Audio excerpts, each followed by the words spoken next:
What's up, everyone? Welcome back to another episode of Mythic Conversations. Did y'all miss me? I definitely missed you. I'm super excited to get back here this evening. I had an awesome vacation, but it came at a time when there is so much happening in the world of Legions that I readily admit that I was sad not to be able to be here last week to kind of share my thoughts and talk about everything that was going on with all of you. Obviously, I'm in my alternate kind of setup this evening, and if you saw my Facebook post in the Cabal last night, you know that's because the toy room is in a state of shambles. The Illythia wave is here, which means I suddenly have no room. This is a problem I think a lot of us are going to have as these new waves start pouring in. And obviously, I don't even have the full wave yet. Alder the Moose is not here. Apherius the Centaur is not in yet. Those are going to take up a ton of room. I will gladly find room, but to do so, I've got to make some changes. So it is absolute chaos in there. It's probably going to take me the better part of a week. Hopefully, by next week's show, I'll be back in that room. But tonight, I'm over here. So, tonight's show, we're going to just talk about what's going on. There's a lot, like I said, to cover with All-Stars 5. So, I want to spend some time on that, talk about what we've seen so far. Additionally, I've got a Illythia wave in hand. So I've got a number of figures. I know it feels kind of like old news now, at least to some people. There's a lot of people out there that haven't gotten any of these in hand yet. I'm going to talk a little bit about what's going on with the fulfillment for this wave, but I do have some in hand. So I want to give some of my thoughts on what I've seen so far.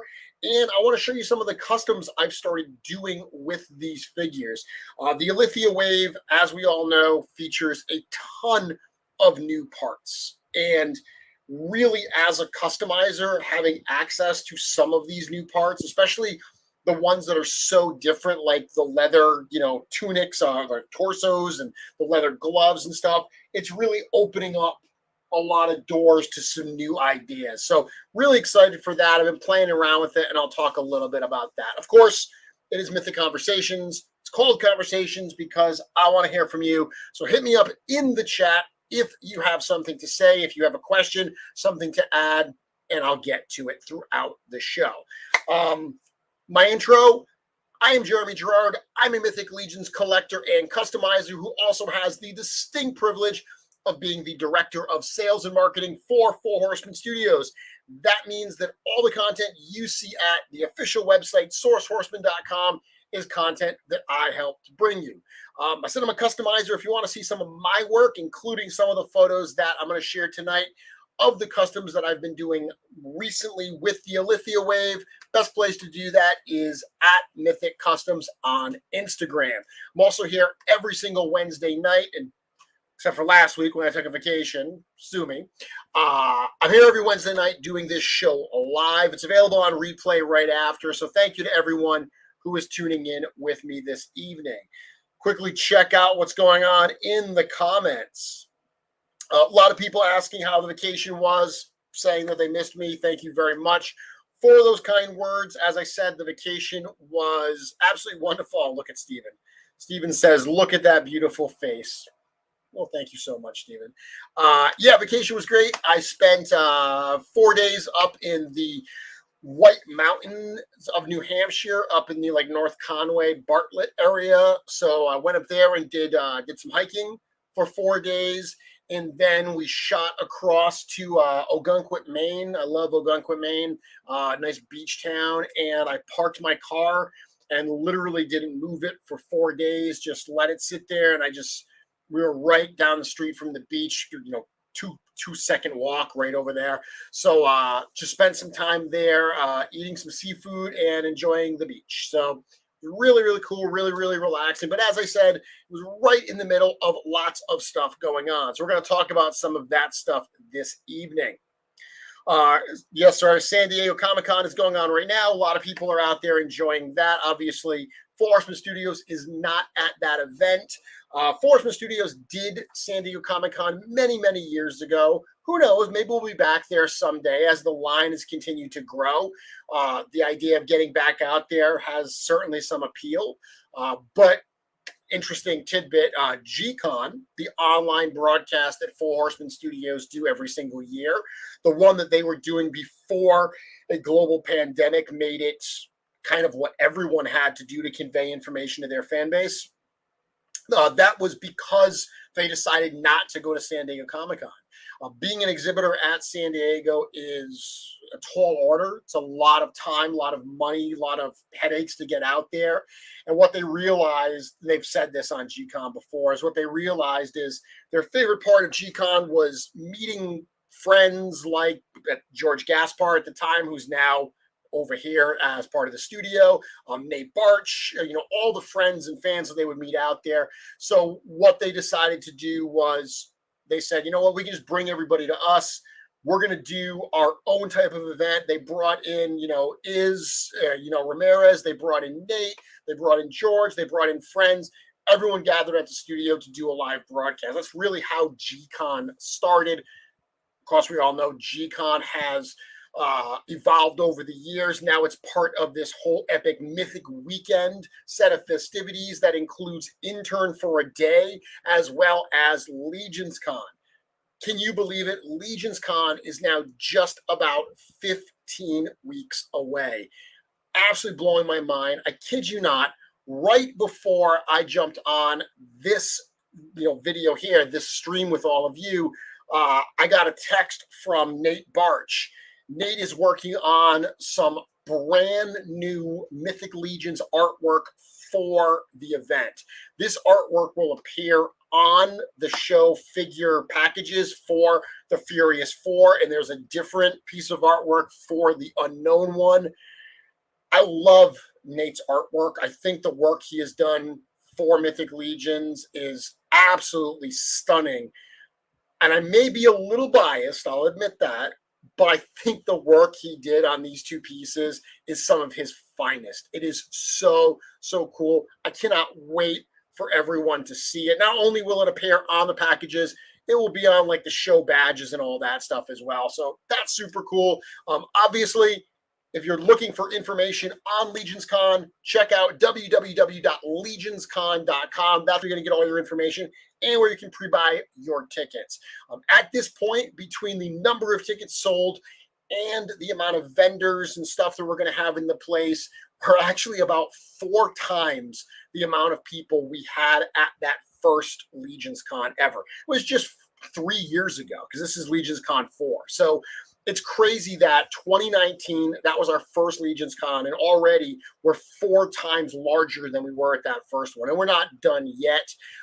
It's still early. I know there's a lot of people that are waiting until closer to the event to get their tickets, and a lot of people that will buy them at the door. So I'm super excited for this. I hope that you all will be able to join us in Secaucus, New Jersey this November for that show. Let's see. Going back to the comments here. Eric is in Newfoundland watching whales. Eric, seriously, enjoy the time out there. You can always catch it on replay, but I do appreciate you tuning in. Dave, nice to see you. Alexander saying, excited to see what your thoughts are for the wave and your plans. Yup, I'm going to share that a bit. Wednesday night's back to normal. Yes, here I am, Anthony. Same Mythic time, same Mythic place. Some comments on All Stars 5 Plus. Going to talk about that in just a moment. Yes, I'm doing a lot of rogues for sure. Zylonian Guard gets better every time I look at it. My favorite so far, yeah, he's a special one. I like him a lot. Is GCon named after George? David is actually. George Gaspar is who they named GCon after. That first year, it's interesting. That first year, they did a fan contest to name the event, and the name that won was called Apocalypticon. But that was apparently just the name of the event itself. Uh, the actual event, that was the name of the, I guess that year was called GCon 20. That was the first one was 2018 GCon 2018 Apocalypticon. That's what it was actually called. But GCon became the name for the con itself, and that was indeed a tribute to George Gaspar. One half of the Four Horsemen O'Clock show every Wednesday on Four Horsemen Studios YouTube channel. Walter, nice to see you here. Let's see. Oh, Nate's tuning in. Nate's here, and he heard me give him kind words on the amazing work that he did. I literally cannot wait. I'm tempted to just show all of you right now, but I will get in trouble if I do that. Greg says, Jeremy, are we getting Mythic Tats this year or what? Greg the Brute Scale. I love the fact that your name is now Greg the Brute Scale. Brute Scale Greg. Greg, don't tempt me to get that Mythic Legions tattoo. 107 days, 14 hours, 21 minutes until LegionsCon. Thank you very much, Curtis, for that incredibly accurate look. Very cool. Yeah, Kevin, swig as a barista. I read that comment today. I thought that was super, super fun. All right, so stuff going on. Let me get through a couple creases of news real quick before I get to All-Stars. Legion Shop, sale drop this coming Friday. This coming Friday at 1 p.m., we have a sale drop happening. It's actually a bunch of cool stuff that didn't make it into the last sale drop. There's a bunch of stuff that arrived right after. If you've saw my photos today, I posted this guy here. These awesome armored goat heads that were sculpted and painted by our Mortal Collections. It's super appropriate because I have it on a Krotos body, so it's appropriate to tonight's conversation. This is one of the parts that came in right after last sale drop. So these will be available in this Friday's sale. A lot of other really, really cool stuff. So check that out. We've also got a couple of new artists and new painters. David Williams painted up some very cool new pieces. Excited to have him on board with Legion Shop. Wolf King Customs is also working on something. I'm not sure. He was talking about maybe doing a small drop this weekend as well. I'm not sure if he's going to do that. He's been working on those cool chest plates that, go with these new Illythia wave figures. I'll talk about that in a moment as well, but he's going to drop those pretty soon. So check out that as well. Yes, Joe, goat heads will be available unpainted. There will be both just the heads by themselves, and then there's a few sets that are the head with the hooves. We've got them both painted and unpainted in limited numbers because, as you know, everything at Legion Shop is in stock. Let's see. Yeah, Walter saying Nate is working on new Cabal art. That's always very, very cool. All-Stars 5+. So when we last met for episode 100, by the way, thank you everyone who tuned in for episode 100. Milestone for me. I was thrilled to be able to spend it at the studio hanging out with my friends. That was very, very cool. I can't believe that here I am going into the second century of Mythic Conversations episodes. But yeah, 101. Crazy. That was really cool, but it's incredible to think that when we did that show, all we had revealed so far were two of the All-Stars 5+ winners. That was Romulus and that was Ilgar the Skeleton. Now, since then, and I'm going to bring this up right here. I'm going to bring up the website. You know what? I'm going to actually change this a little bit here.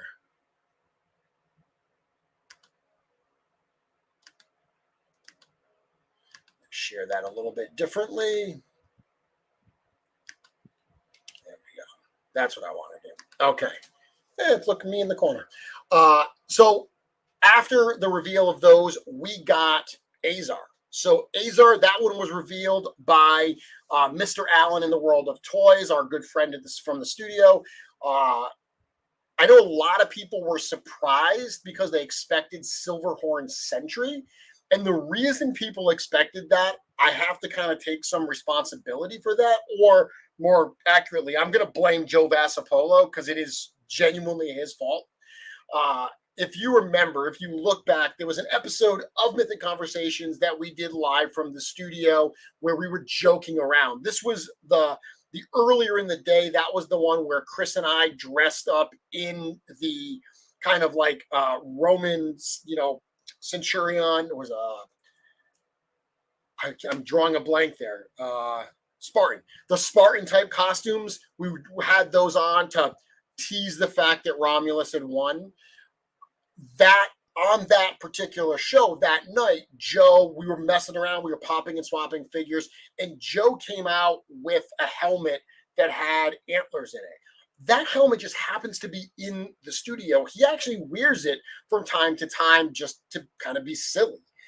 He didn't really mean to tell everybody that Silverhorn, or tease that it was Silverhorn, but a lot of people thought that. The truth is, Silverhorn Sentry did really, really well. Last year in the votes, he was one of the lowest vote getters. This year, he had a really, really strong push. He didn't make the cut, but all I can say is with the popularity that we saw, I don't expect that this will be the last time we see Silverhorn Sentry. I'm sure that we're going to see him at some point. Although he will not be part of the Mythic Legions All-Stars 5+ wave. We got Azar. Now, after that, we started seeing some of the things that make this a 5+. Well, first off, we got the two PowerCon figures. So we got Xenothon, who is this one right down here. Let me click on this.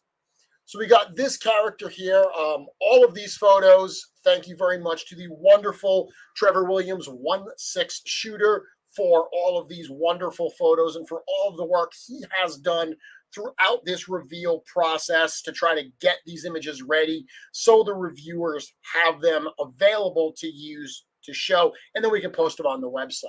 So this is a pretty cool character. The PowerCon figures are always somewhat divisive. There's a lot of people that love them. There's a lot of people that don't care for them.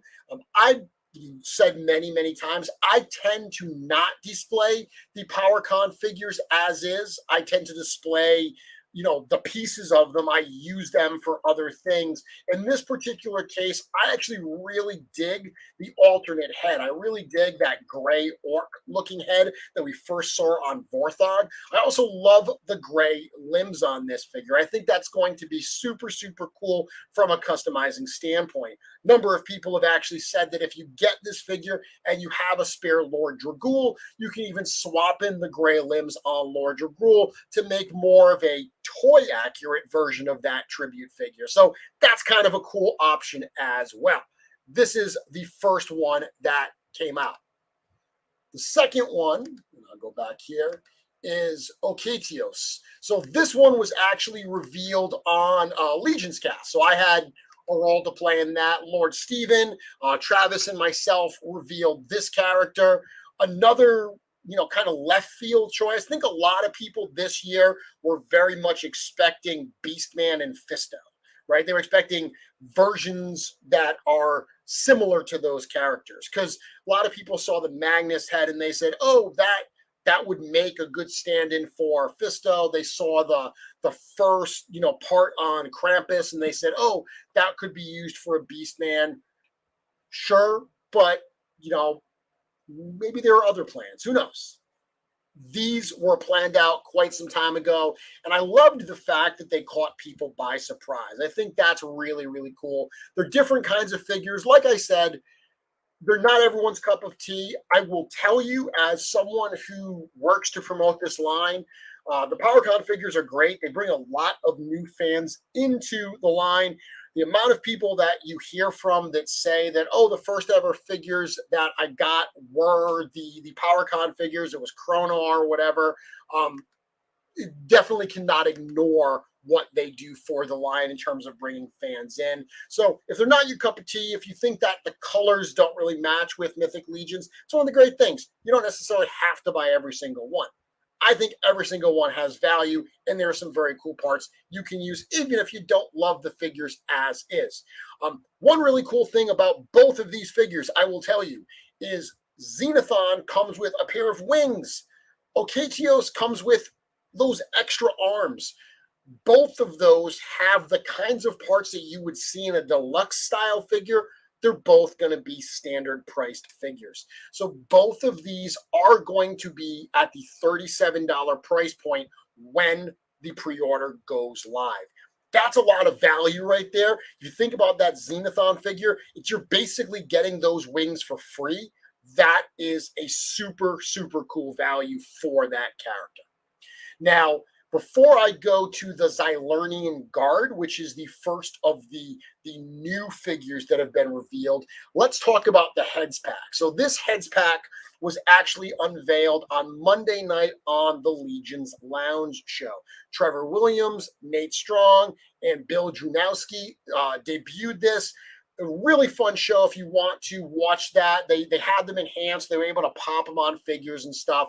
Very, very cool. Now, a few things about the Heads Pack to remember. This giving, a little background, and I'm going to go check out the comments in a moment as I finish my spiel. The way the Heads Pack was conceived was shortly after LegionsCon last year. A lot of fans were, disappointed that the Sir Gerard head that was the skeleton wasn't going to appear in the standard edition. So it ended up just being a nice kind of confluence of circumstances where the studio had wanted to do a Heads Pack for quite some time. Fans had requested it for quite some time. It worked really, really well to say, you know what, let's do the Heads Pack.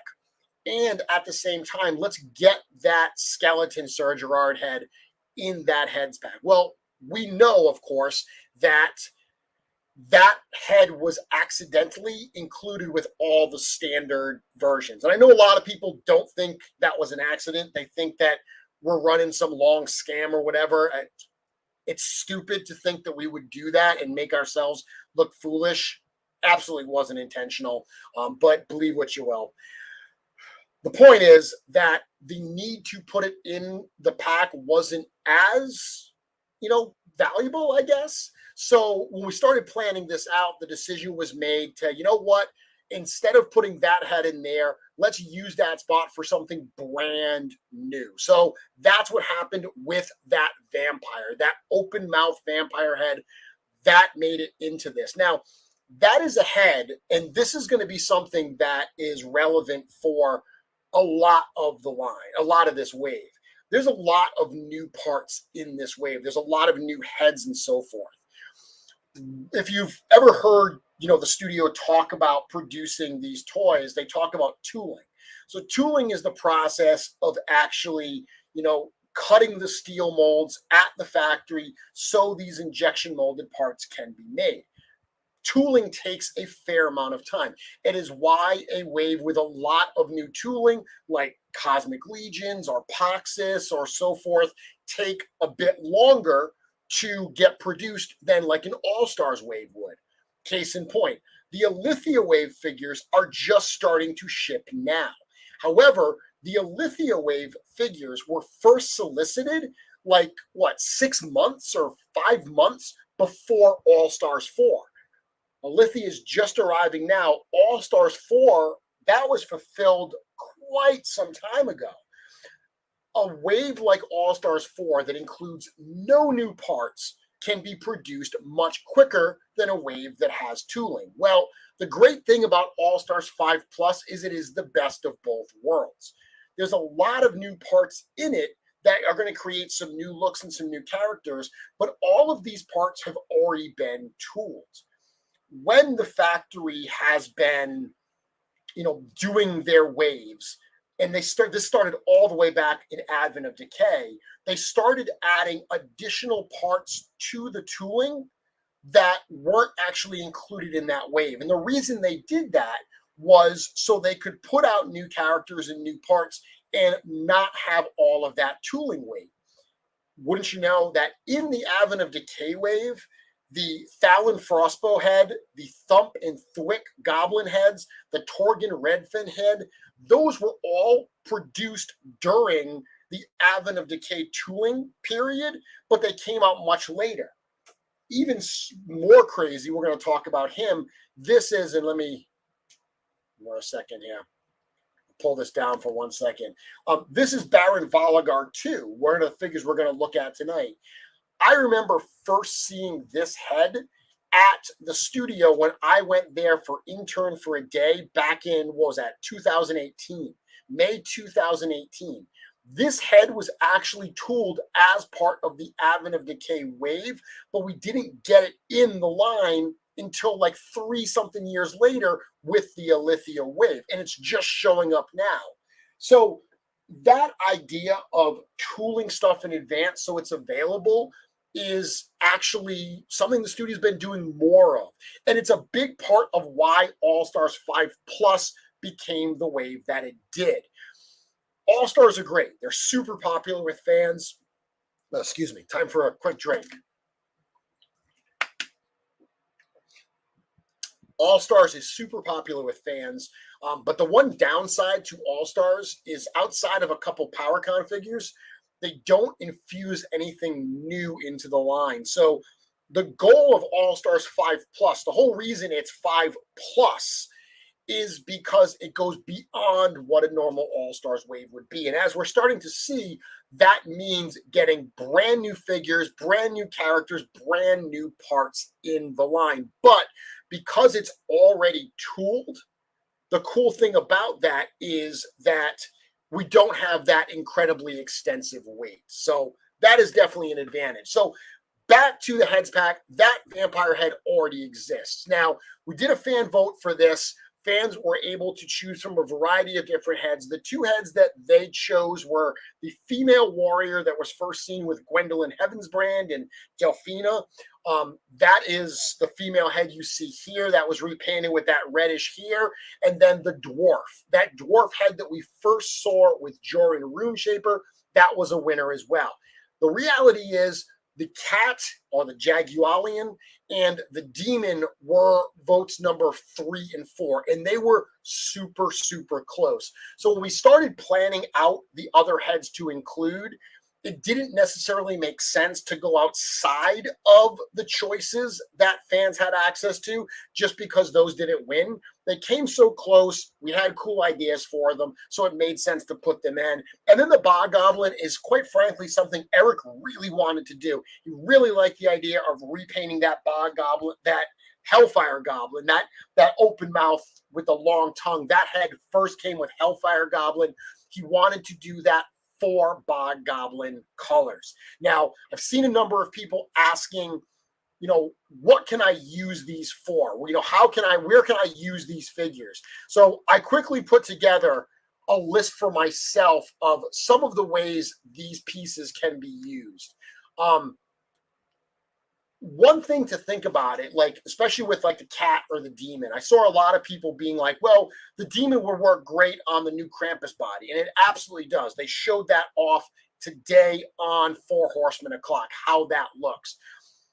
I don't disagree with that, but I think if you're only thinking of matching skin tones, you're thinking too narrow. Literally any body that's out there that doesn't have flesh shown, you could use the cat head, you could use the demon head. So, for instance, on that cat head, yeah, you could put that cat head on the original Krampus or on Torion, because both of those have the black skin. They also both have the bare torso, so you could use that shoulder piece. But if you don't want to use that, you could use that cat head on Valak. You could use it on either of the Baron Valagar. You could use it on Carpathius, the Black Knight Legion Builder, the Dark Templar. It would look awesome on any of the Furious 4.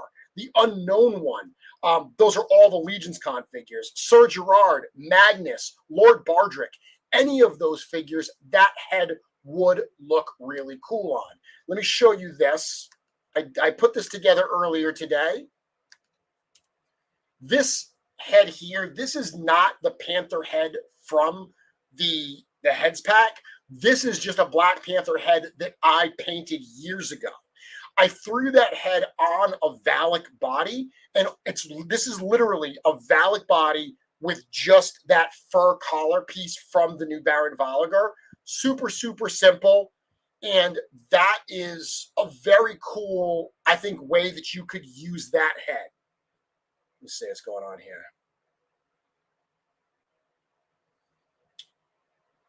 Nime, why is the demon head, if it's already in the wave?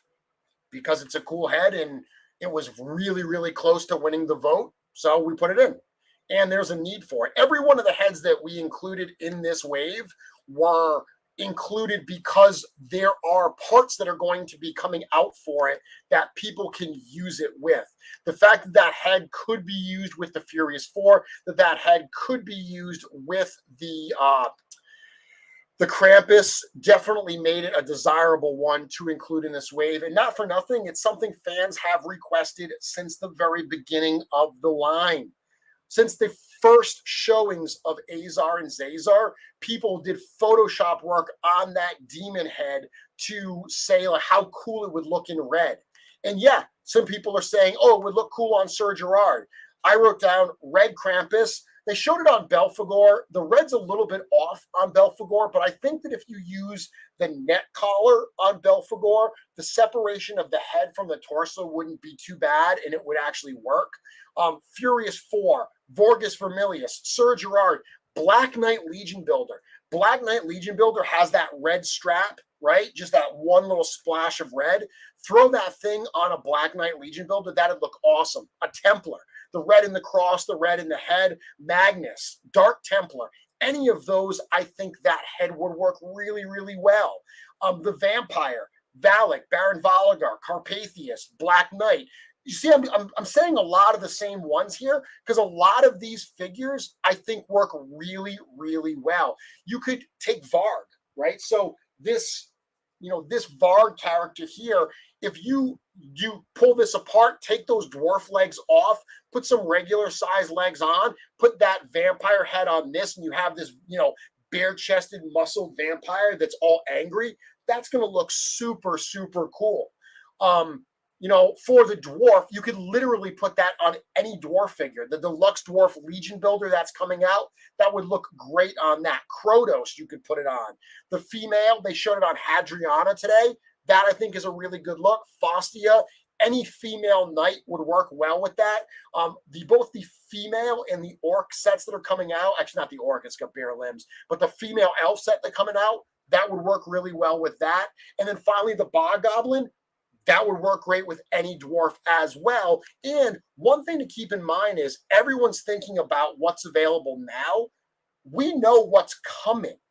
So we know that there are parts coming that will actually work with some of these as well. So, for people that are saying, oh, there's not a lot of figures out right now to use these with, I think you're wrong, first off, because I just went through a giant list of characters that these could be used with. And there's other stuff coming that I think they will be really cool with as well. So that's kind of my thoughts on the Heads Pack. I dig it. I'm a customizer and I'm still excited for this. But I think that non-customizers are going to be really pumped because like that Black Panther head, I just showed one that I painted. It's a super easy paint. Okay, throwing some black paint on that head and painting the eyes is not hard to do. However, if you're not a painter and you don't have paints and you don't have brushes, easy or not, you're not going to do it. So the fact that you're able to do that, I think that you're able to just pop this on a figure, that's super cool. Additionally, the Bog Goblin does come with the second tongue, and there's a number of necks included as well. So the cat comes with the shoulder pieces and the tail. The Bog Goblin comes with, the helmet and the other tongue. There's going to be a dwarf neck. There's going to be a female neck painted with that same skin tone. There's going to be a red flesh neck for the demon. And then there's a black armored neck that would honestly work with either the cat or the vampire. Very cool. I'm going to go back. There was a lot of questions that came in, so I'm going to go through and check out some of these questions before I go on to the other two figures. Oh, a lot of people were asking about the fan vote, which heads did not make it in. Magnus was one of the ones that did not make it in. The female elf head seen on Fallon Frostbow, that one didn't make it in. And the Mercurian head seen on like Vetus and Romulus, that did not make it in as well. So those were the three that were lowest in the voting that we didn't choose. The dwarf and the female were the actual winners, and Carpathius, the vampire, was in there as well. Carpathius did well, but because we wanted to put the brand new vampire in, it made no sense to include Carpathius. So those are the ones that didn't win. The cat and the demon were so close that we put them in. Okay, let's see.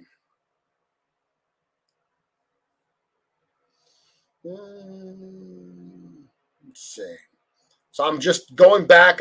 There was a lot that I missed, so I'm just going back trying to find them.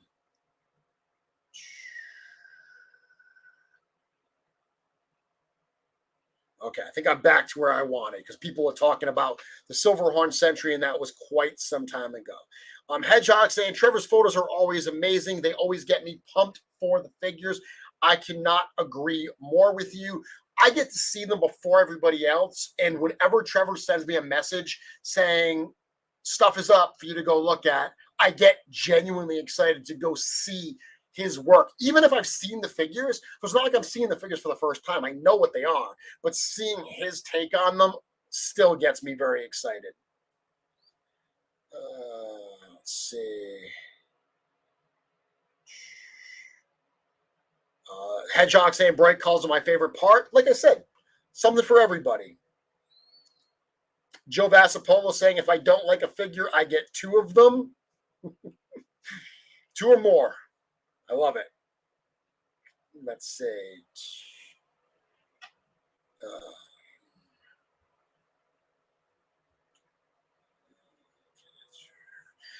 Does Ocadios have a new back adapter for the extra arms? He does, actually.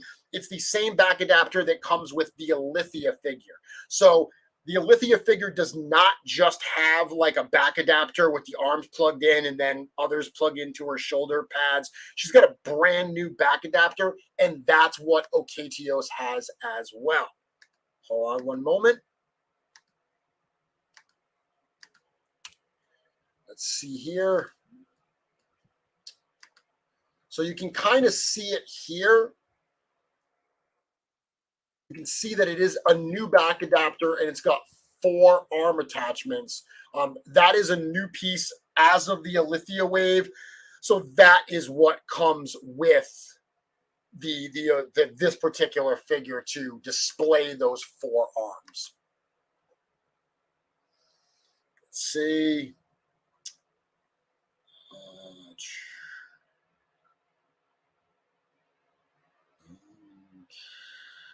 Yeah, red to match the Fury Clan. I mean, the Fury Clan is black and red, but there's no skin showing on those figures, so they can be used for a lot of different stuff.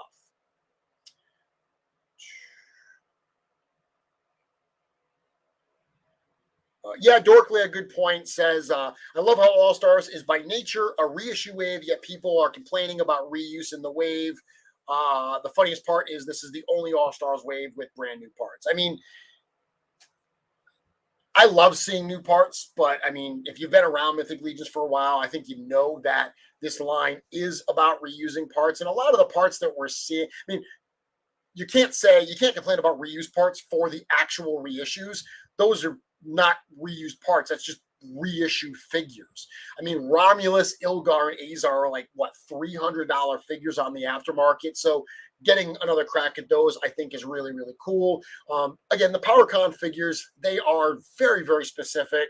They're a very, niche type thing. Really, I would start judging more on the new stuff that we're seeing, which is going to be a mix of old parts, new parts, and parts that are still very, very fresh because we haven't seen them used a lot yet. Star, yeah, there's already parts in Cosmic Legions that are being tooled that haven't been used yet. That is true. That has been a valuable process going forward. So I think you'll continue to see that. So Slot, I just said what the fan vote was. We never released the actual numbers, but I'm happy to tell you that the top 4 are in the pack. The female, the dwarf, the panther, and the demon were the top 4 vote getters. All 4 of those made it into the actual heads pack, because another thing I should say is they were not separated by big numbers. Like the vote for the actual figures, Romulus ran away with the vote. Ilgar was a very clear second. Azar definitely had some competition for that 3rd slot, but he certainly won that. The separation between the top vote getter for the heads pack and the number 4 spot was a very slim margin. So it really did make a lot of sense to put all 4 of those in there. Nate saying, what are the plans for getting more heads pack down the road with a variety of expressions? More heads packs, there is no plans for that because we don't know how this one's going to do. So this is the first time we've ever tried to put a heads pack out there. We're seeing how it actually does, what the fan reaction to it is before we decide if we're going to go back and do more in the future. Will there be more expression type packs? Yeah, I think we'll start seeing that. That's something that hasn't been done in the line. I know a lot of people want more expressive type things. We saw that with Arazak, right? So Arazak, we got this the evil wizard from the Poxus wave. We got to see both kind of a calm look and more of like a mad spell casting type look. So I think we are going to start seeing that. Maybe not on every figure. I wouldn't expect every figure to come with multiple heads that are the same character, all different expressions. But I could see that being something that we see more of, which I guess is a cheat since we've seen very little of it to date. Okay, I'm trying to catch up here so I can go back to the conversation. Demon Head on Gorgo. Yup, that's another great one there. Dork saying he's liking the way that I've used the Baron fur. It's a really cool piece. The way it's cut is really, really cool. I had someone ask me earlier to show how I put it on, and I will do that in a few minutes. How does the red demon head color match the Fury Orc? I don't actually know because I've seen the red demon head in hand, and I didn't put it on a Fury Clan Orc. So, Joe Vassapolo, if you are watching, that is a question that you can certainly answer for me. Neme, I'm happy that I sold you on that. Like I said, there's future stuff coming too, so you got to keep that in mind. Okay. Trying to get through all these. A lot of comments, which I love to see. Thank you very, very much for all of the comments and interaction. The Panther and Demon heads look like great use for a KISS tribute lineup. That's a really funny type look. I didn't even think of that.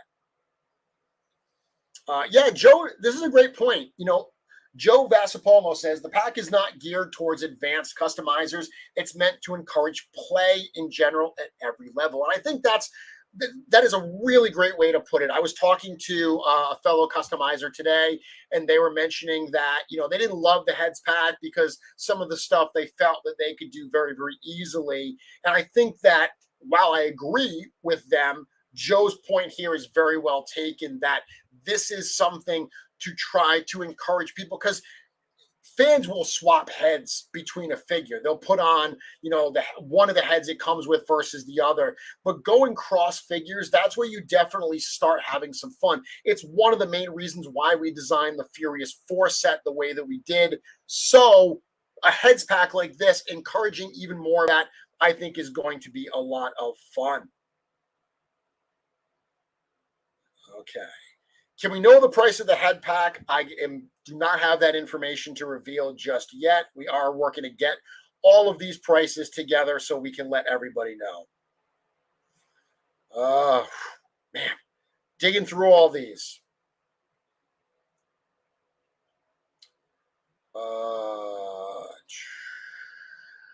Will Illythia in-stock sale be at LegionsCon? Illythia figures will be at LegionsCon, yes.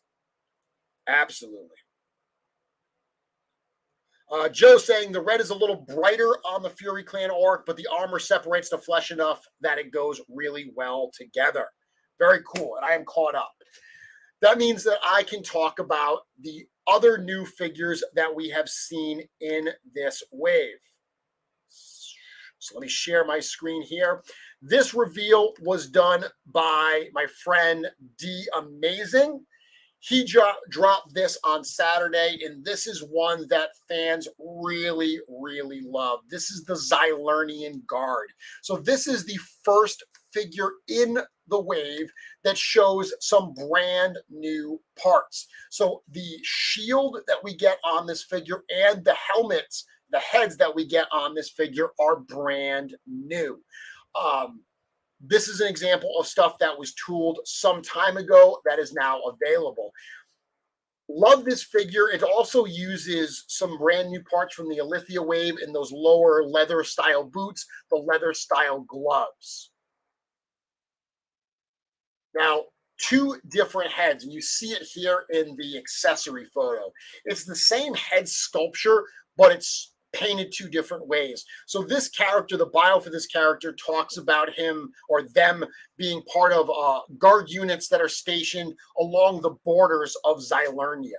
Now, they help protect the borders, and because they're in these remote outposts, their ranks are drawn from the different elves that live within those areas. So, for instance, if you look at the map of Mythos, in the far north of Zylonia, there is an area called the Whisper Vale. The Whisper Vale is where those green-skinned whisperlings are from. So one of these heads is painted in that whisperling color. That character would be presumably part of the Zylonian Guard unit that is up there in that northern area near the Whisper Vale. Now, the cool thing is it includes two different faceplates, and you can swap them between the heads. When Trevor took this photo, he pulled that off so you can see that it's, removable. That's a very cool feature because it allows you to use them in whatever way you want. The head that you want, the faceplate you want, and then it's got that super cool shield. We first saw those big emblem shields on the Legion of Air, the Mythic Legions Tactics War of the Aetherblade campaign. The Attila versus Gorgo 2-pack included those shields. That included the Legion of Aether logo and the Army of Laodiceus logo. So very, very cool that here we got this one, and it's written right into the bio that those shields are very important. Now, I do have a piece of information to share with you. So you can see here that this figure comes with a soft goods loin piece. Now, when we sent this figure to D Amazing to review, we didn't have an extra loin piece to send him. We had to send him an early prototype that actually had the one of the original, plastic type loin pieces that were painted to match the torso. So he used that in his video, and he mentioned, he did say, hey, the final one is going to come with the soft goods piece, not this plastic one. This is a prototype. That was one of the things that a bunch of fans questioned for a couple different reasons. They had some good points. First off, there are people that just prefer plastic over soft goods. There are people that prefer soft goods over plastic. The soft goods that have been coming out for the line that we see a lot of on the Illythia wave are stunning. They're some of the best soft goods I've ever seen on an action figure. I think it's really, really cool. It's great for using the horses, because you don't have to pull the loin piece off. You can still position it like an actual loin piece would be. That all being said, we did hear the comments of people saying, you know what? The plastic ones are easier for customizing. If I want to paint it a different way, I can do that. It's a lot harder for me to dye soft goods the way that I want. Additionally, if you've already got a number of these figures on display with the plastic loin pieces, maybe you want some consistency. So a number of people did ask if perhaps the plastic loin piece could be included as well. And I'm thrilled to tell you tonight that that is going to happen. So this figure is going to come with both the soft goods loin piece and the original plastic loin piece like you saw in D Amazing's video. Now, I will say this. There will be figures down the line that come with soft goods that are not going to also include a plastic alternative. The next figure we're going to see in this wave, Swig, has some soft goods. Those will not be also including a plastic alternative because a plastic alternative doesn't exist for that. So in this case, it made a lot of sense to include the plastic one. The fans spoke. You know that Four Horsemen Studios loves the fans, loves to do what they can to, honor some of their requests when they're reasonable, and it's a reasonable thing we can do. This was one we certainly decided we could make happen. So you heard it here first. The Zylonian Guard will come with both the soft goods loin piece and the plastic loin piece. So a very, very cool figure. A lot of people loved this guy. A lot of people are excited to army build this character. That brings us to the last figure that has been revealed, and this was revealed just this morning, the Goblin Alchemist Swig. What a cool photo this is that Trevor put together. So much personality. Love this guy, and this is exactly what I was just telling you. This loin piece that we see here, this whole skirt, it's more than just a loin. It's this whole skirt piece. We don't have an alternative for that, so we're not going to tool up a whole piece. That would defeat the purpose of what we're doing anyway. So don't expect that you're going to get soft goods and an alternative plastic piece for every figure that comes. But in the case of the Zylonian Guard, it made sense. So this guy's cool. Now this character, the new part on this character is that goblin head. And we did see a tease of him. If you saw Nate Barch's art for the Deluxe Legion Builder packaging, you saw that there were 3 goblins that were together, and some eagle-eyed fans pointed it out, and they said, oh my God, those are like some new goblins we haven't seen before. I hope we're going to see them. And I had to bite my tongue knowing that this guy was going to be actually shown. Very, very cool character. Toy Bro revealed this on his channel earlier today. Comes with a pair of hands. Those shoulder pads, those are new to the Illythia wave. That staff is new to the Illythia wave. The top, actually, it's the staff that came with Krotos. The top just pops off so different pieces can go on it. Super cool character. Now, that's the reveals that we've gotten so far. If I go back to the homepage here, you can see we've still got 3 more reveals to go. So I've been seeing people saying, oh, Swig wins. He's the best one in the wave, or Zylonian Guard, or whatever. Whatever your pick is so far, remember, there are 3 more to go. So save your judgment. I think when all is said and done, you're going to realize that this is, as I said long ago, a very, very special wave. That's what I wanted to say, and it took me, goodness, an hour to recap everything that we're talking about. So I might not get through all the Illythia Wave figures tonight, but that's cool because we can talk about more next week. No, there is not an alternative head for Swig. He just gets that one. Oh, yeah, the potion. So the potion that is shown in Swig's hands, that doesn't come with Swig. That was just an accessory. One thing I did want to show, though, and we discussed this at the studio. Let me bring this up here. So this is the Mythic Legions Poxus wave, and there's an accessory pack in the Poxus wave that actually includes some really cool accessories. Now, these potions, this little pouch, this stuff is going to be great with Swig. Unfortunately, these parts, because they're part of the Poxus wave, are still in the pre-production process.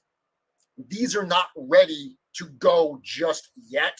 So while it would have been incredible to be able to include these potions and so forth with the figure, timing just doesn't work out. But not a problem.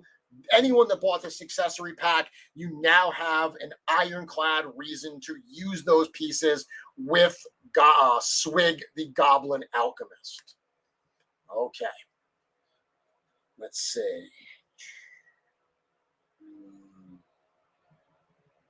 Let's see. Okay.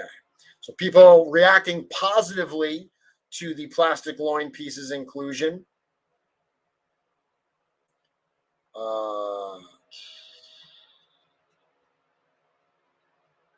Awesome. Okay. I think I went back far enough. Yeah, like I said, when something like this can happen, it's cool to be able to do it. Yeah, good amount of people watching tonight. Thank you very much for tuning in. Dork Lair saying drink every time Jeremy says swig.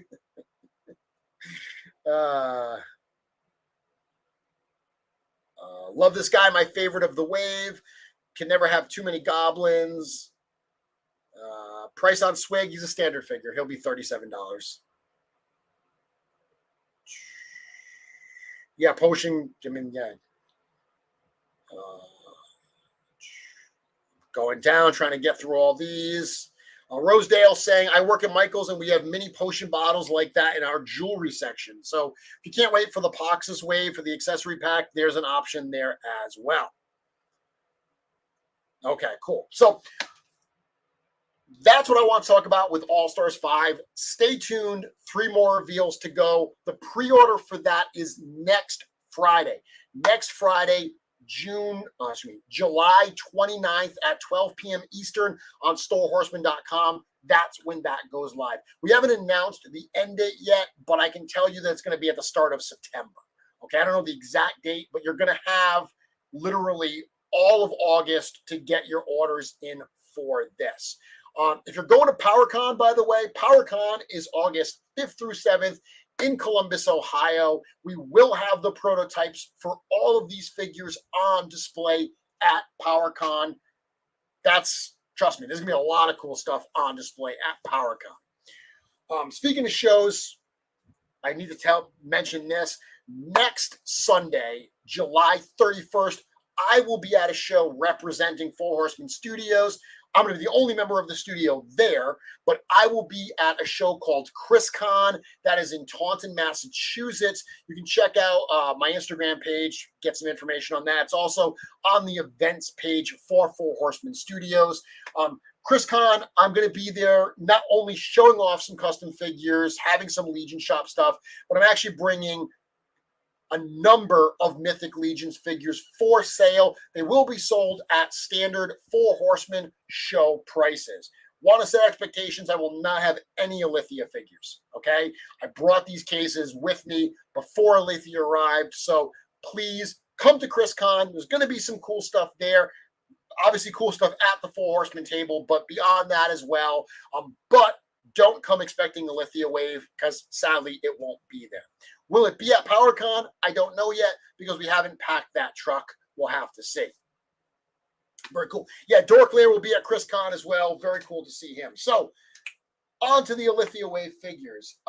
So far, the figures that have arrived at the warehouse are the 6-inch figures. That was the first stuff that arrived. So that was Lord Bardrick, Artemis Silvercord 2, Krotos, Varg, Illythia, Valak, and Baron Vologard 2. Those are the first ones that arrived. And what they started doing, the process for shipping, is any figures that only included those, they started shipping out. So if you had bought some of those, but then something else, like say the Ogre Brute, the Ogre Vampire Disabilis, they couldn't fill your whole order, so they didn't send it.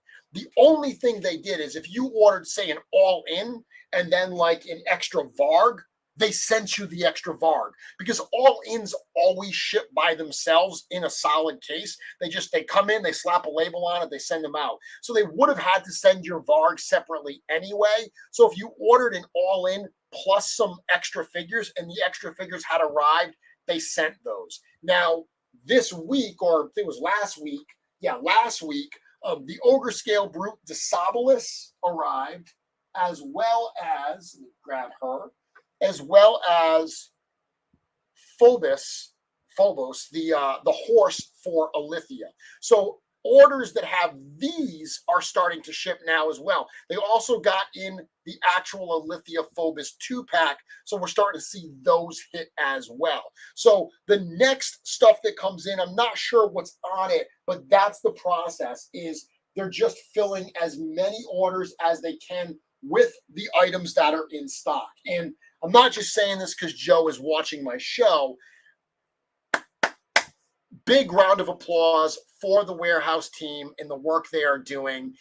I've been ordering from, Four Horsemen Studios since the earliest days.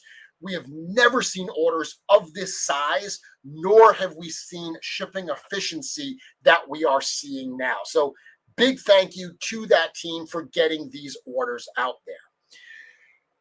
The figures themselves, I've opened up a number of them. I've opened up probably 2 or 3 of every single figure, and I'm loving what I'm seeing. I'm loving being able to play around with these characters, with these figures.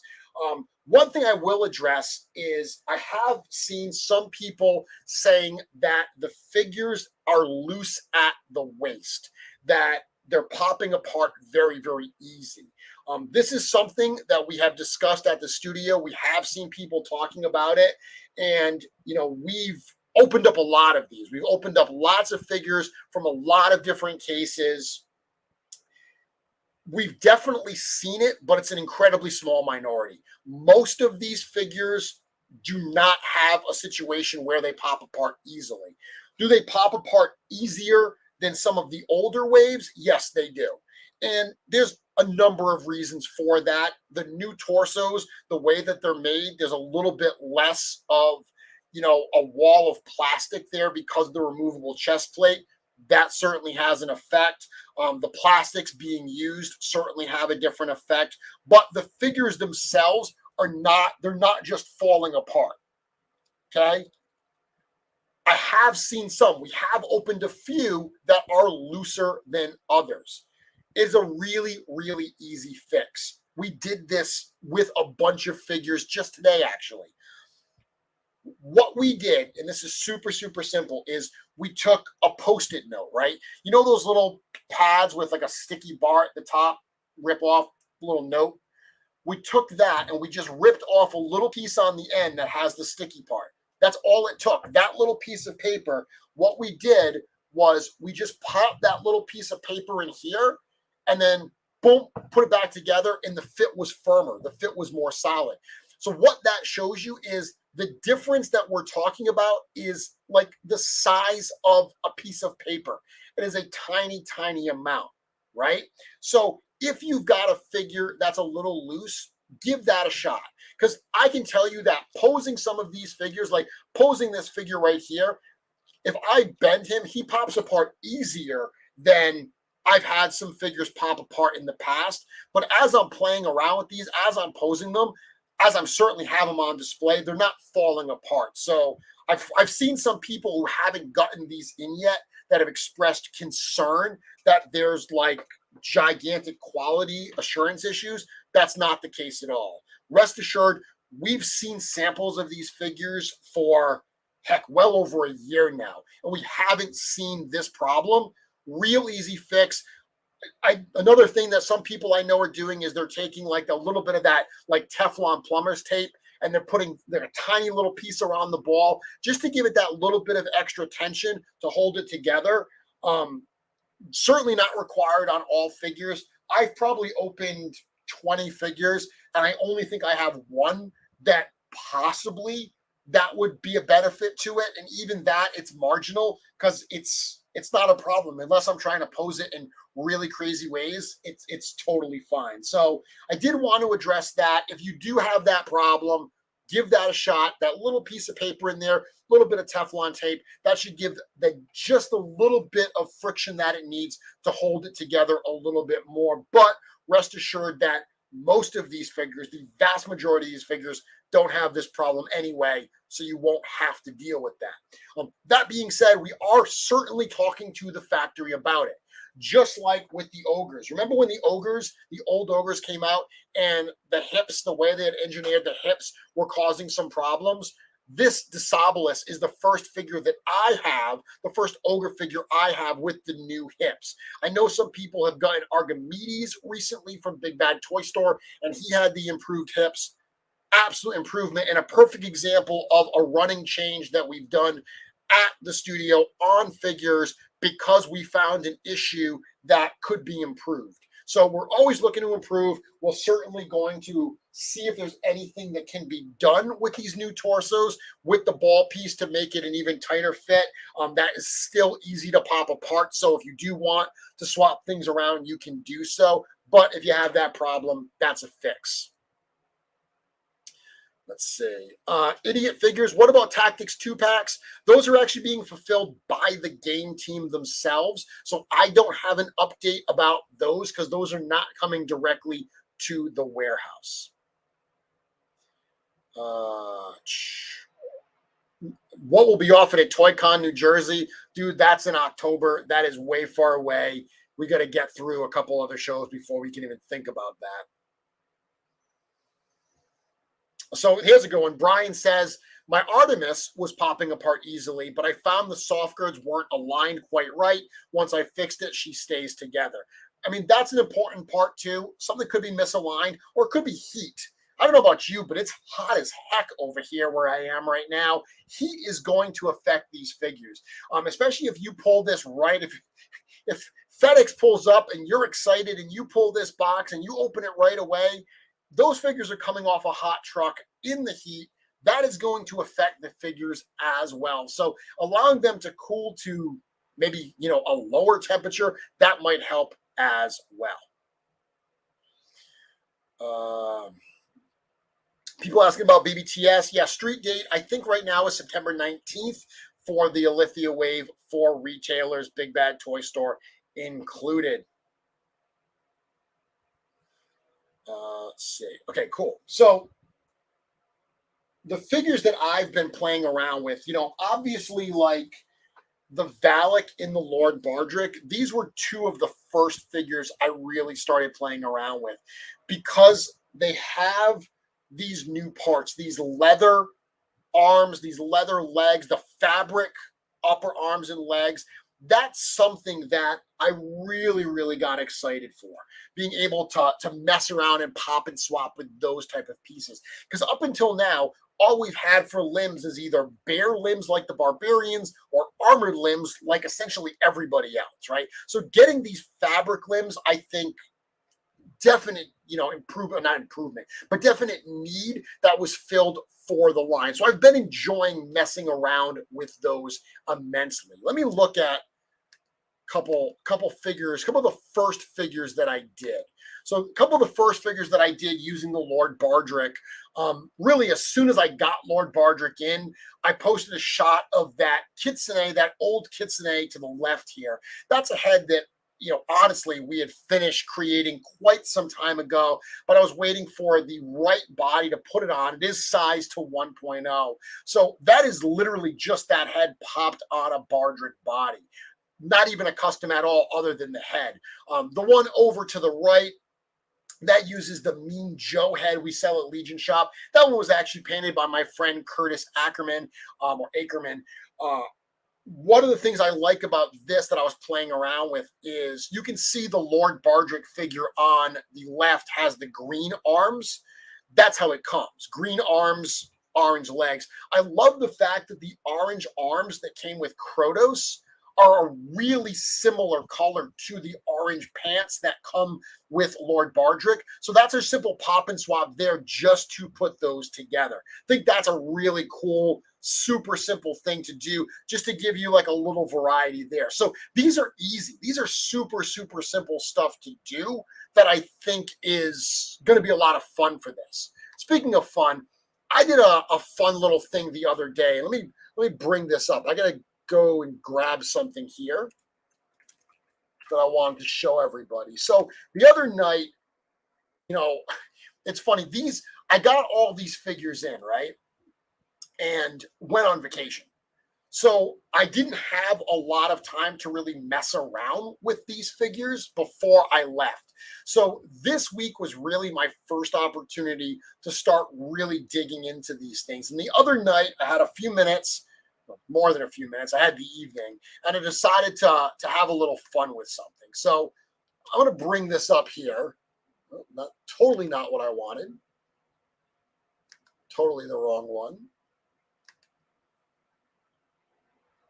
Give me one moment, and I will have this ready to go. There we go.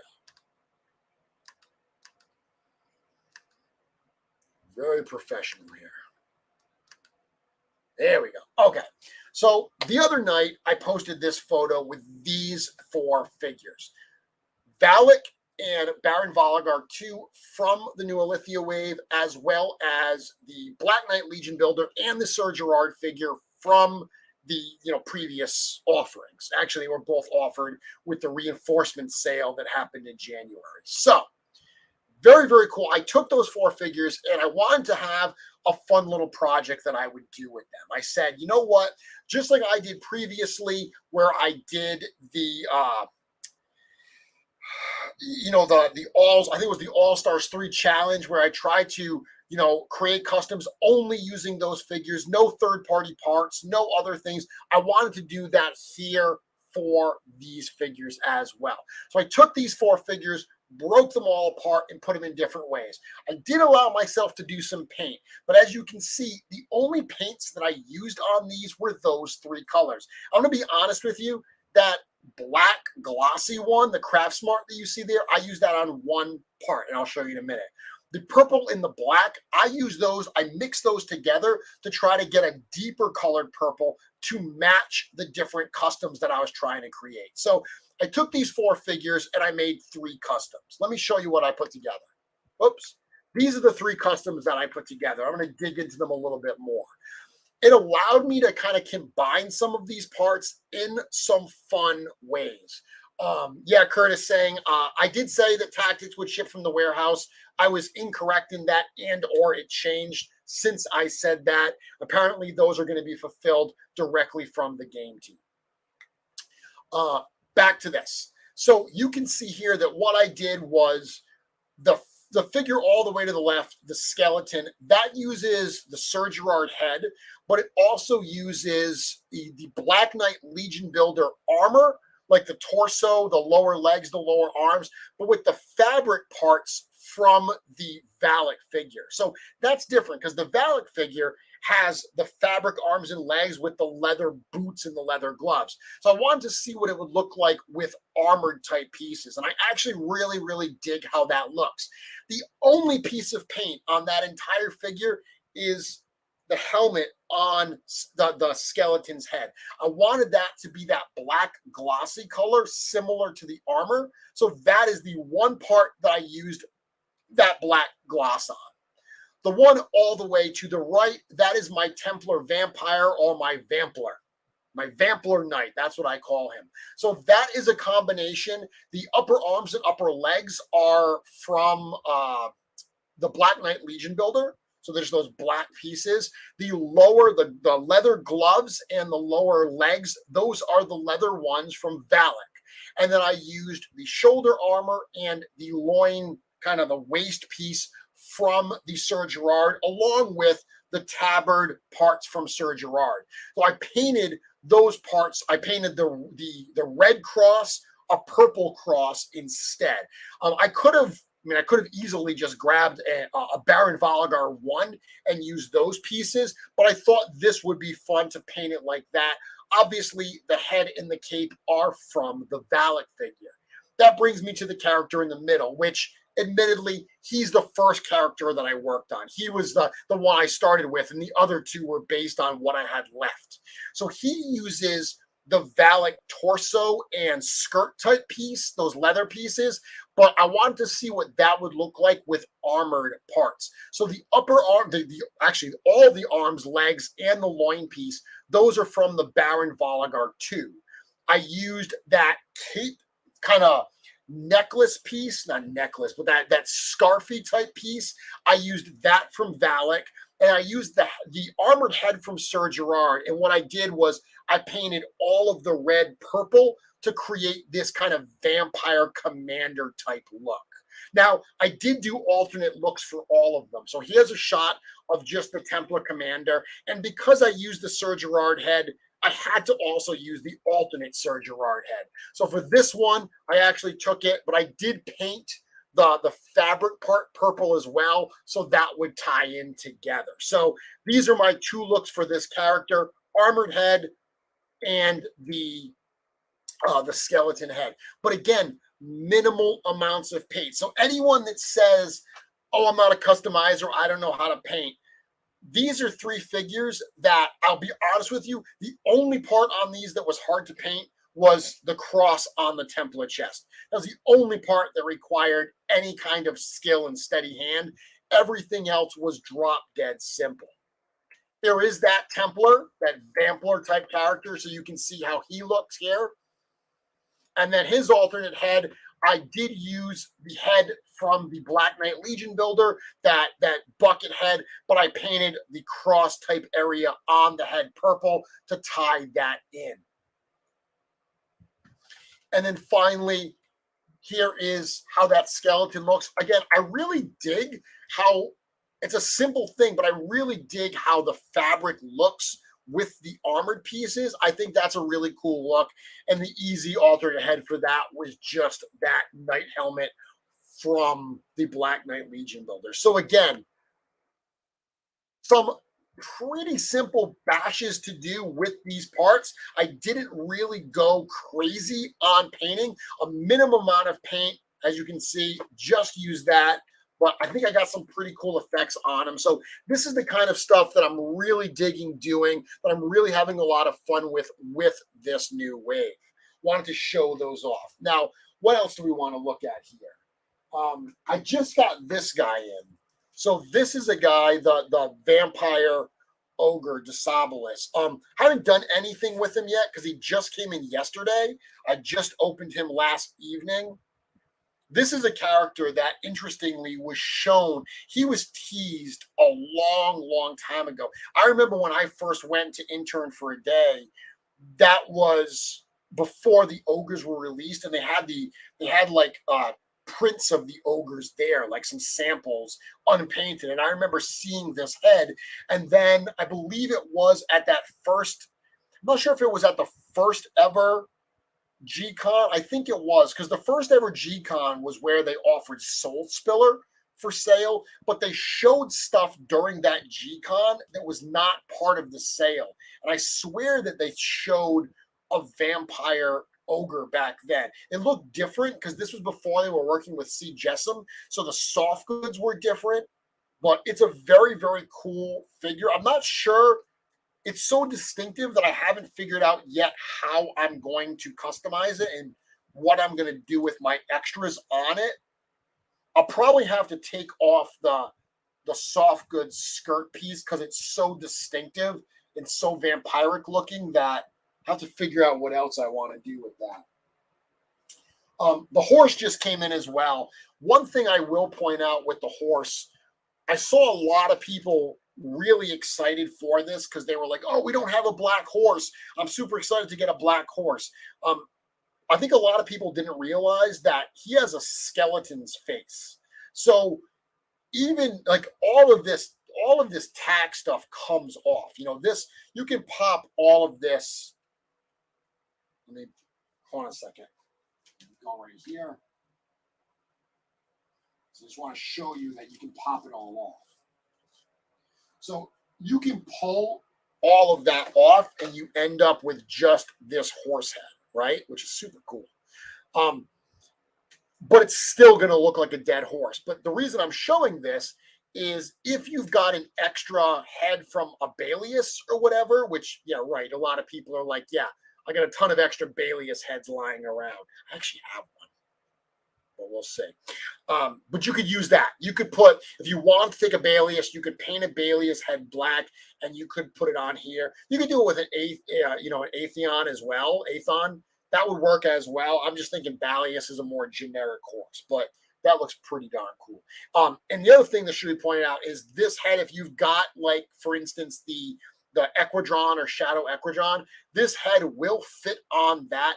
That head actually has like a socket piece that fits right in here. So those two figures have a skeleton horse head, but it's got the armor on. If you want to do an unarmored version, you could repaint this and use that as well. Varg is a figure that I haven't customized yet. I really dig Varg, but he doesn't use any new body parts. He uses the new head, obviously, and he uses these new wrist wraps, which I'm sure I'm going to make use of.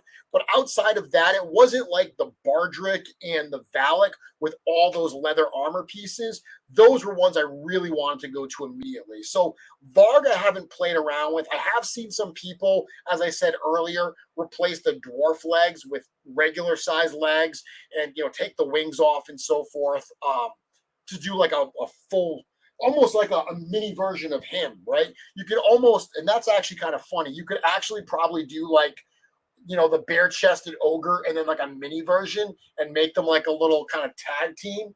I think I'm going to have to do that because that's a lot of fun. But that's another one I want to play with. This head is actually an interesting one. If you go back, this head was first shown years ago for, I think, Halloween. Eric showed a render of this head.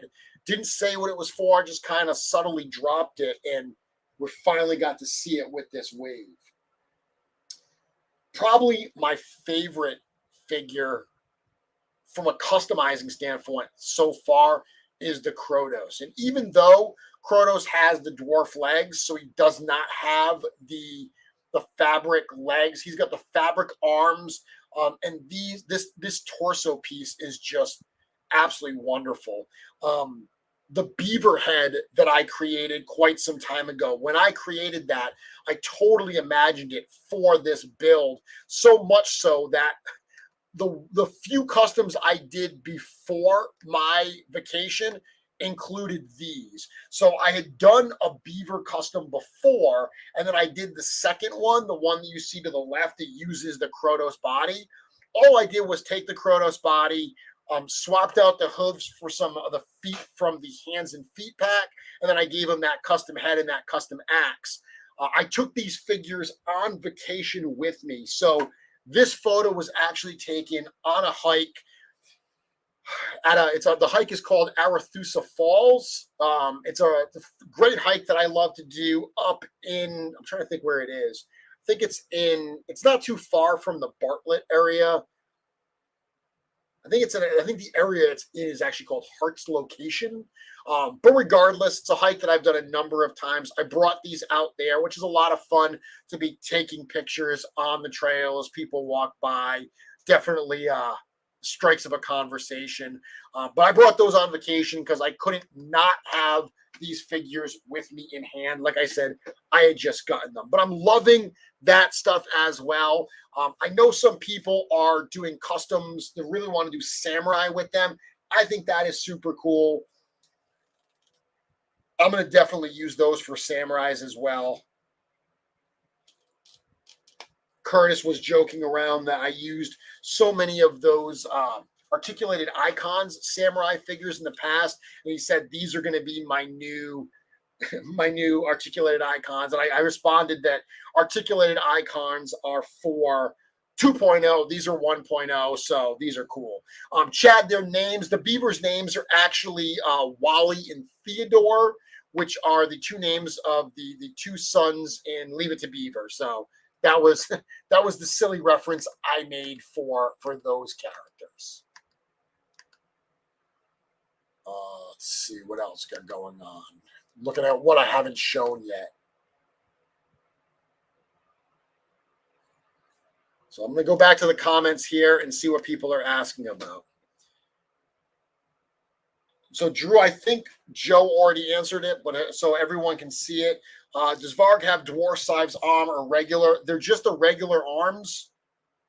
They are the regular bare arms that you've seen. It's almost like kind of like Torgon Redfin, where Torgon Redfin had the bare chest, the bare arm, but they were regular size.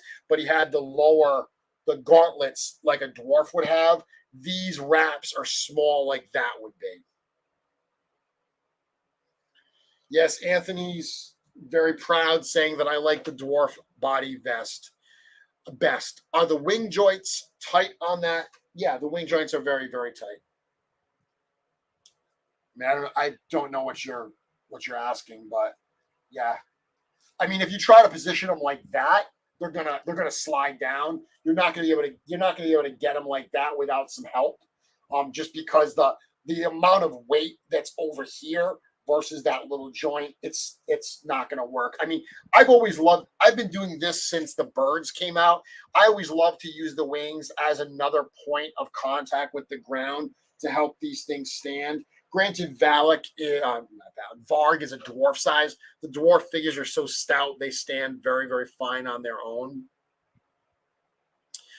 Star actually, I mean, this horse, skull-like horse, I mean, she represents famine, so it's still appropriate.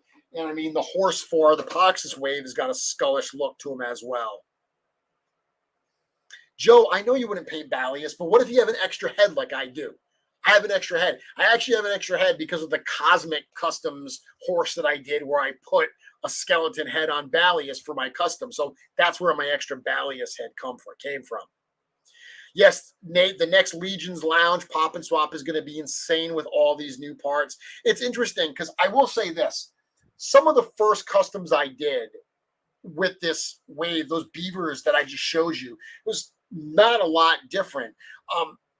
As I've started playing with these new bodies, I haven't wanted to change them around all that much. And I think it's because they're so new that changing around the other bodies that we've worked with for some time, we're always looking for new ways to present them. But these are still so fresh that I just pop a new head on it, maybe one other part, a different set of armor, and I'm like, that's perfect. That's different enough. So I'm very much in the honeymoon phase with these figures right now, which is very, very exciting. Because ultimately, when you think about it, the last infusion of brand new parts at this scale that we got was the Illythia wave, and that came out over a year ago. And I would suggest that the Illythia wave didn't have as many new parts or as a diverse set of new parts as the Illythia wave does. All of these new leathers, all of these new torsos, these are adding so much more to the wave than we've had in a very long time. I would be remiss if I didn't talk about Artemis. Artemis is the one that has the least new about her because she is just a 2.0 figure. I will say this. The first Artemis is not one of my favorite figures. I love the character, especially because I've been digging into her lore quite a bit, and she's really, really fascinating.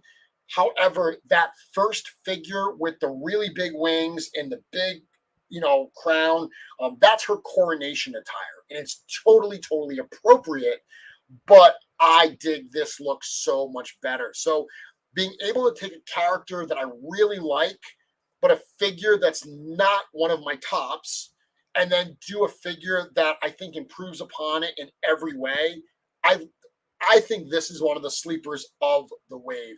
I love the shoulder armor. All of the detail work on the hair is stunning. The soft goods, see Jessam. You can't say enough. I'm not a soft goods guy, right? I'm one of those guys that likes the big, silly, sculpted, plastic capes. Even though they can only ever be in that one big, silly, pose, I've always dug that. I grew up on Spawn figures, so that's what I kind of always liked. I've said this before, was not a big soft goods fan, avoided the Mezco 112 line because of that. I got turned on to that line and saw the light on what soft goods could be. Seeing what C. Jessam is doing with the soft goods for this line is amazing. I'm totally a believer now, totally a convert, so much so that when I look at it, I don't see the soft goods, because that was always my problem. When I saw some of those old figures that would have these bulky, oversized jackets, that's all that I saw.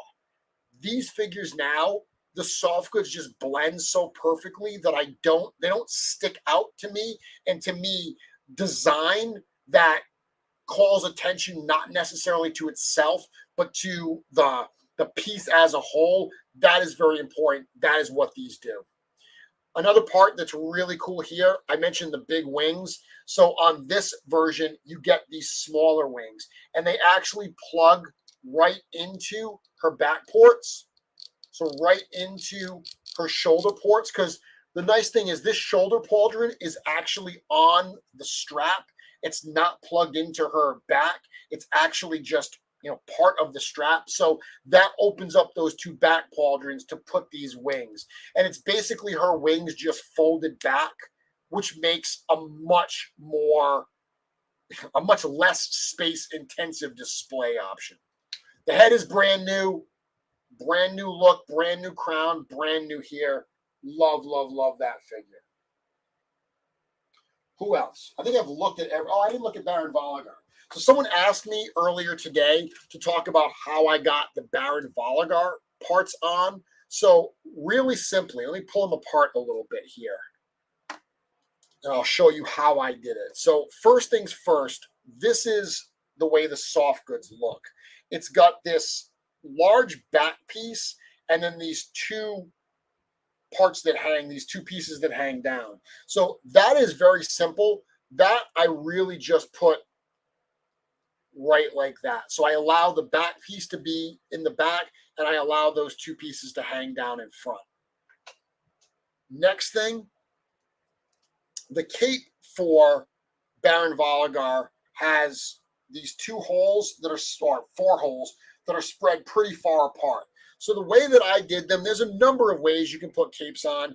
The way that I always like to do it is I put the inner hole in first.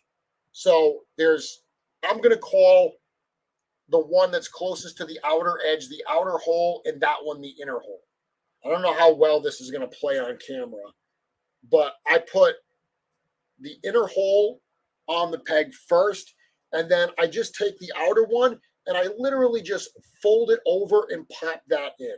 Okay, that's what I do. And then once it's hanging there, I just take the figure. I've got that fur on the back of them. I just push it down ever so lightly so I can expose where the hole is on the back, on the torso, and I just pop that in. Now, what that's going to do is that actually provides another connection point for that fur, kind of tying it in. Next, I take the other side, take the other pauldron, outer, fold the, do the inner hole first, fold the outer one over, so both holes are on the peg, and then I just peg that in the back. They go in nice and clean, nice and easy. If the fur shifts at all, the fur shifted for me there. I just bring it back up under the pauldron and around the arm, position it so you're happy, and then there you go. You've got your Baron Voligar with that fur. This fur, the cut of this fur, the pattern of it, I don't know what to call it, the length of it is just perfect for these figures. Fur is another one of those things that I've seen some characters that have fur on. And you see this, like if you go to like Michael's and you buy craft fur, the way that fur is made is a little too long and it looks inappropriate. This fur, I think, looks great. I'll share one more picture. These are two other, let me see, where are they? These are two other customs that I shared. So these use these awesome new goat heads that were painted and sculpted by Immortal Collections. Tristan sculpted them. Carlo painted them. So these, again, super, super simple. It's the heads. It's the hooves. The one on the left is on a Valak body. The one on the right is on a Baron Voligar. I just wanted to see how they look on those bodies. But you can see that fur looks really, really cool on that goat figure as well. And that's the way that I have it hanging for my Baron Voligar on display. We're going to go a little bit late tonight because I wasn't here last week. Let's see what's going on here. I'm going to go back to the questions and see what I missed.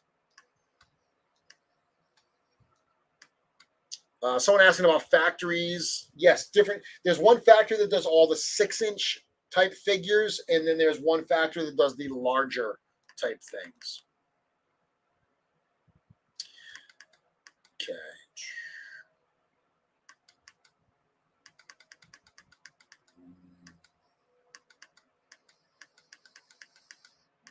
Going through questions. Hit me up in the comments if you have something that you want me to address or talk about. Curtis saying, I loved the All-Stars 3 challenge. You only used parts from that wave. Do you plan on doing the same with All-Stars 5? I did not do it with All-Stars 4 because when I looked at All-Stars 4, I was just like, I'm not going to make anything. There were 2 skeletons in there. I didn't have the variety of parts I felt I needed to really do something special with that.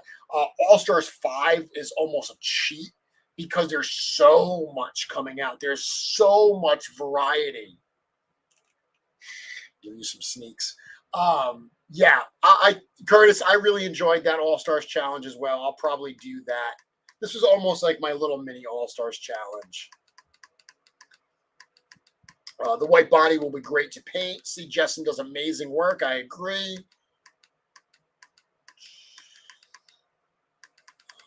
Okay, so I got back to there. Yeah, Krotos is great.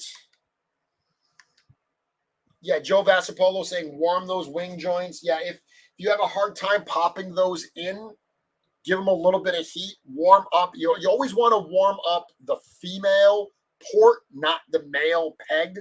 So warm up that port there. Get a little bit more,